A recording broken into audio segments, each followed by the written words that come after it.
हाय, good afternoon. अभी तक हमने बात की कि टाइप्स ऑफ डायबिटीज़ क्या होता है, पैथोफिजियोलॉजी ऑफ डायबिटीज़ क्या होता है और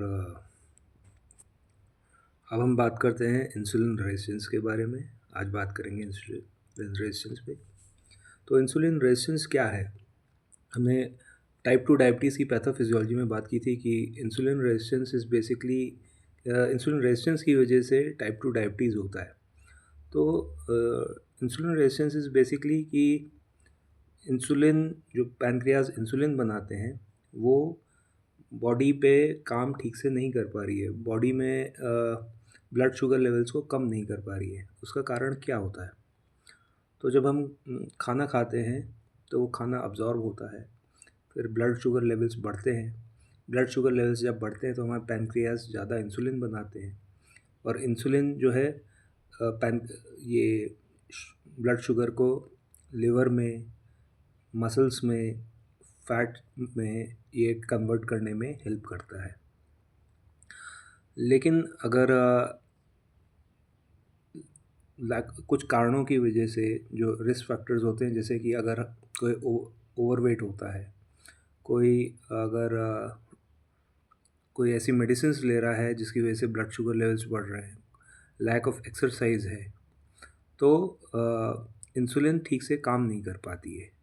तो अगर ये मान लीजिए कि अगर 1 unit insulin 25 milligrams of sugar को कम करती है ब्लड में, तो उसकी जगह वो पहले 20 को कम करने लगेगी, फिर 15, फिर 10। तो इस तरीके से इंसुलिन रेजिस्टेंस बढ़ता जाता है।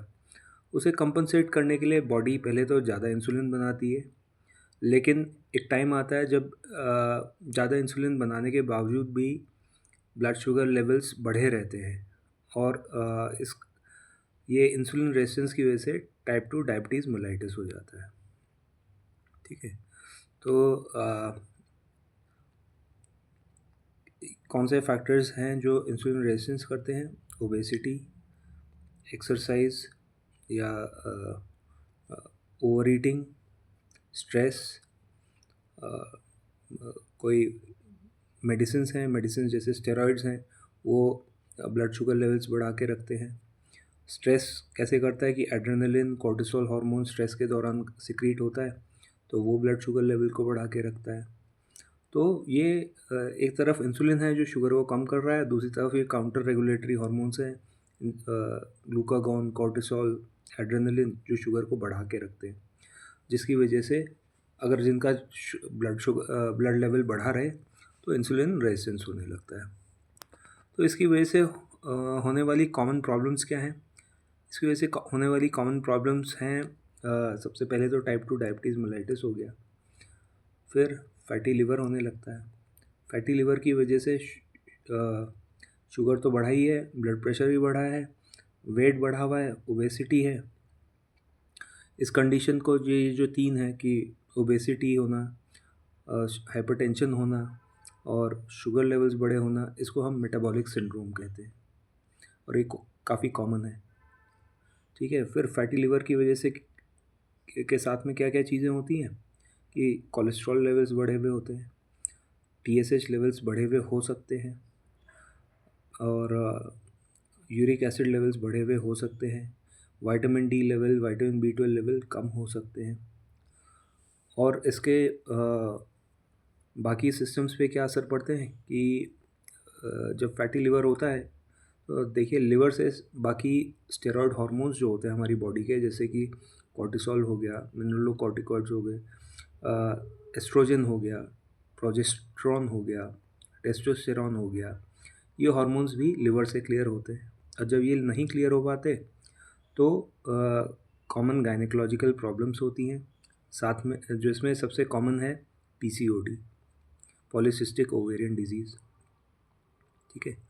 स्किन में कई लोगों की स्किन जो है, खासकर जो उनका नेक का रीजन है या आर्मपिट का रीजन है, वो डार्क हो जाता है और थिक हो जाता है और वेलवेटी ब्लैकिश जैसा होने लगता है। तो ये काफ़ी कैरेक्टरिस्टिक है इंसुलिन रेजिस्टेंस के लिए। ठीक है। तो पीसीओडी हो गया, फैटी लिवर हो गया, मेटाबॉलिक सिंड्रोम हो गया और डायबिटीज़, ये सब चेंजेस हो गए। तो इसलिए इंसुलिन रेजिस्टेंस को कम करना बहुत ज़रूरी है इसे मैनेज करने के लिए, जिसमें लाइफस्टाइल के थ्रू हम मैनेज कर सकते हैं, थ्रू कि diet control, exercise, stress and anxiety control through meditation, अपने लिए समय निकालना, है ना। मेडिकेशंस को चेक करके पेशेंट कौन सा मेडिकेशंस ले रहा है जो कि उसके इंसुलिन रेजिस्टेंस कर सकता है। उसके अलावा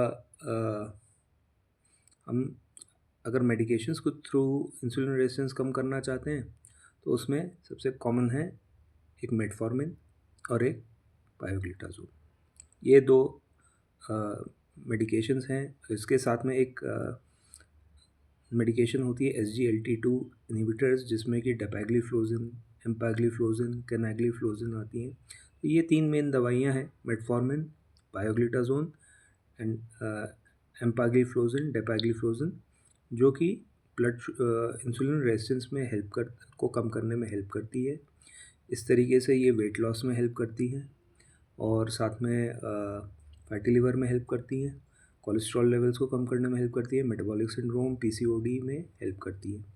और तो इसलिए ये टॉपिक बहुत इम्पॉर्टेंट है जहाँ पे हमारे को टाइप 2 डायबिटीज़ का मैनेजमेंट करना है। तो हमारे को पेशेंट में ये आइडेंटिफाई करना पड़ेगा कि इस पेशेंट में कौन से रिस्क फैक्टर्स हैं जिसकी वजह से इसे इंसुलिन रेजिस्टेंस हो रहा है। तो पेशेंट की जब हम हिस्ट्री लेंगे तो पेशेंट से पूछेंगे कि भाई आपका डाइटरी आपके डाइट साइकिल क्या है, आपकी एक्सरसाइज रूटीन क्या है, आप सोते जागते कितने बजे हैं, आपके स्ट्रेस एंजाइटी लेवल क्या है। तो ये सब पता होना बहुत ज़रूरी है जब हम डायबिटीज़ का मैनेजमेंट करते हैं।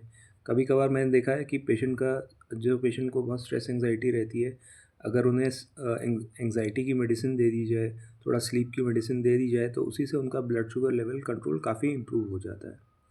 तो ये जो रिस्क फैक्टर्स हैं इंसुलिन रेजिस्टेंस के लिए, इनको मैनेज करना बहुत ज़रूरी है।